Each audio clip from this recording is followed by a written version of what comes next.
Alright, so you've tried out a few new runs in the Unity Cup scenario, finished the run, you lost to Team Zenith, and then you're wondering to yourself, what the heck are those blue balls? Don't worry, you're not alone.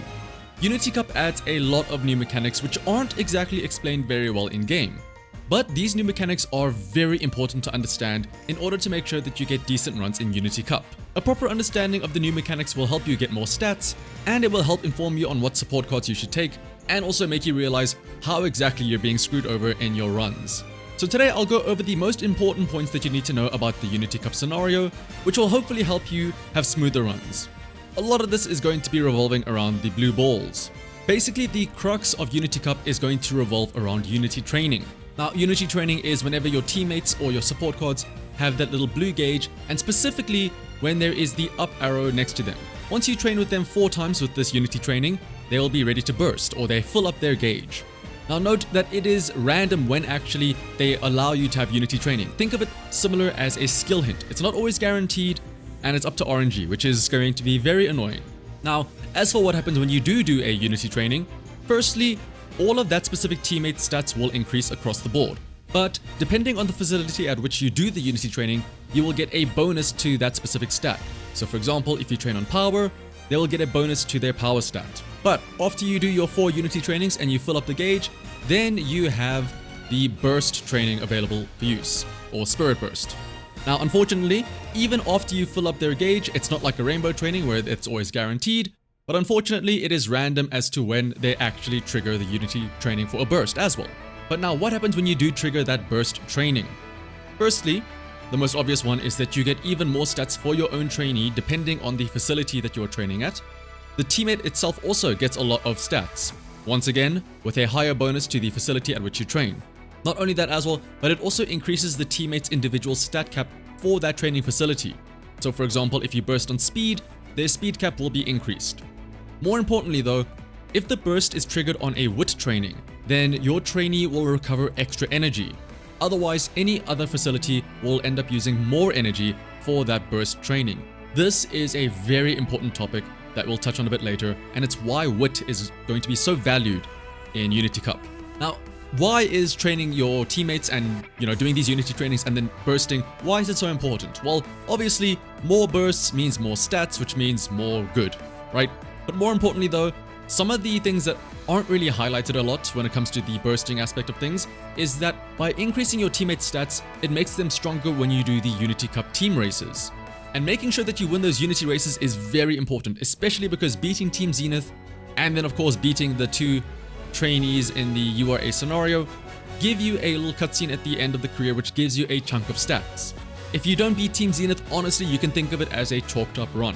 But other than that though, your facility levels in the Unity Cup scenario are based on your team stats, not on how often you train at the facility like in the URA scenario. So, if you want a level 5 speed facility, you will need your team to have a high speed stat. And so, doing Unity training or bursts does increase all stats, but if you prioritize doing these bursts and your Unity trainings on the right facilities, you will increase those levels faster. And this is why WIT is going to become such a relevant stat now in Aoharu, and why you see so many people talking about WIT cards and WIT maxing and stuff like that.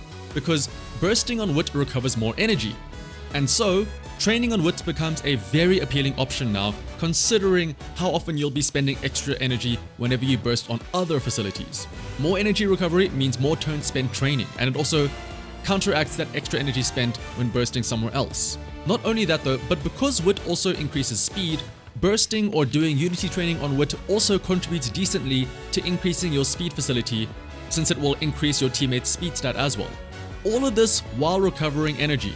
And so, if you also take WIT cards in your support deck, on top of these benefits that I've just mentioned now, it means that WIT training will be even more rewarding thanks to having rainbows too. So like an ideal perfect training would be a rainbow on WIT with also maybe a burst on WIT, and also increasing 2 other burst gauges at the same time on WIT.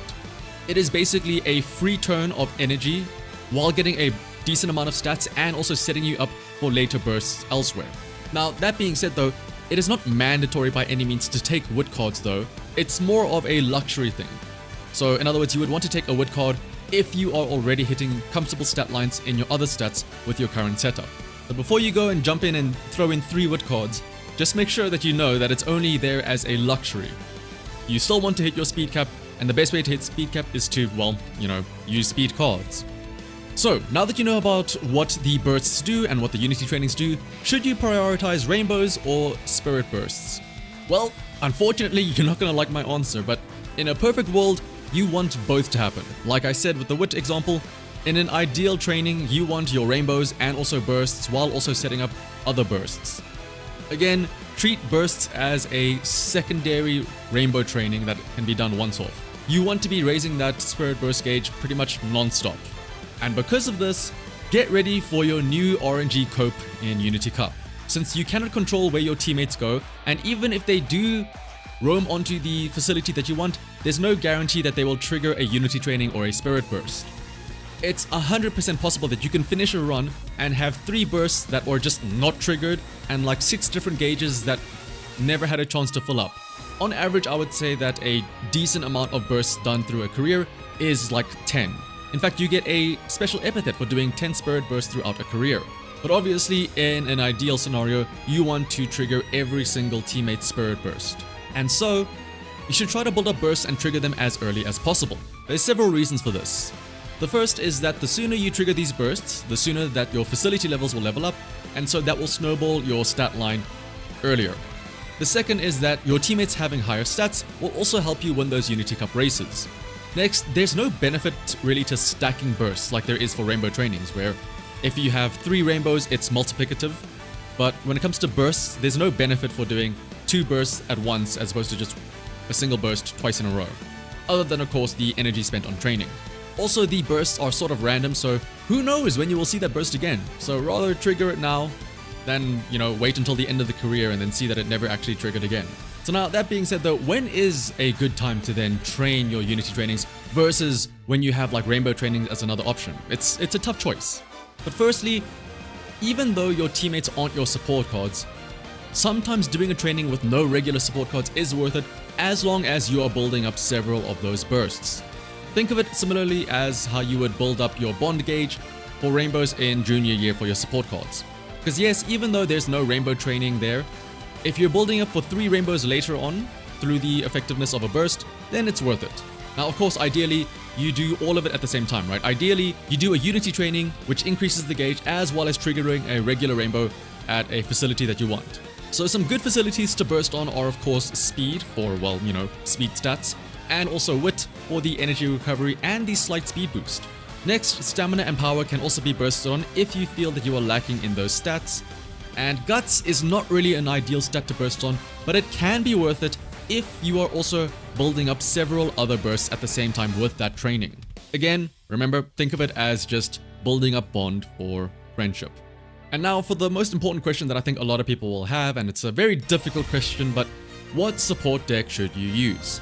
And the reason why this is always difficult is because I don't know what support cards you have available, I do not know what Uma you are training, and I don't know what purpose you are training them for. So I don't want to give you a blanket statement of just use Kitasan Black and Riko Kashimoto and all these other things that you may not have. Instead, hopefully, through what you have learned today, you can make your own informed decision, but I'll also give some pointers as well. Like I said, it is highly dependent on the Uma that you're training and the distance you're training them for.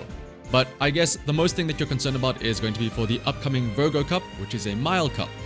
So if you have a 20% speed growth Uma, you can get away with only 2 speed cards and some wit cards. That's at least for the speed stat though. Then, the PAL Riko Kashimoto card is very powerful in this scenario, thanks to the sheer amount of stamina that she recovers, as well as the date option that will give energy as well. This means that with a combination of good Rainbow Wit trainings and Riko dates, you are minimizing the amount of turns that you are spent manually resting, which doesn't give any stats, and will 9 times out of 10 give you Night Owl. Of course, if you feel that you do need more stamina and power, you can just trigger bursts on these stats to compensate for them. But again, it's a lot easier said than done. There's no guarantee that your burst will actually go where you want, so you can always just run regular power cards instead, or stamina cards if you need the stamina for a future medium or long race. Because again, building up those bursts are incredibly RNG heavy, and so using your own desired support cards, which will have consistent rainbows throughout the year, will be much more consistent. On screen now, I have a couple of examples of Umas that have been trained in the Unity Cup scenario, as well as the support decks. Thank you to everybody in my Discord server for providing me some example runs here. But as you can see, yes, WIT cards and speed cards are nice to hit the speed cap and also get a lot of WIT. But if you do want those power and stamina stats, at the end of the day, it's still worth it to just take regular power and stamina cards. Don't get me wrong, WIT is a nice stat to have, but at the end of the day, it is more of a luxury stat. A 400 WIT Uma and an 800 WIT Uma, as long as they both activate all of their skills, there's not that much of a difference between the two of them. But hopefully though, from this video, you've learned a thing or two about the Unity Cup scenario, and more importantly, how to handle the decision making that comes with whether or not you should trigger those Unity trainings, or also the support decks that you should be using. Later today, the update that includes all of those balance changes and the career changes will be going live, so hopefully this helps you out in your new runs. If you haven't heard about all of the different changes and you need a quick rundown, I do have a video going over all of the most important changes that you need to know for the update. And later today, once the updates do happen, I will also personally be doing a live stream, doing a career run for Silent Suzuka, trying to train her as a runaway front, the new running style. So if you have any other questions that you would like to ask, feel free to stop on by the stream there as well. If you made it to the end of this video and you found it useful, then liking, commenting and subscribing is greatly appreciated. But otherwise, until next time, thank you for watching and good luck in your runs.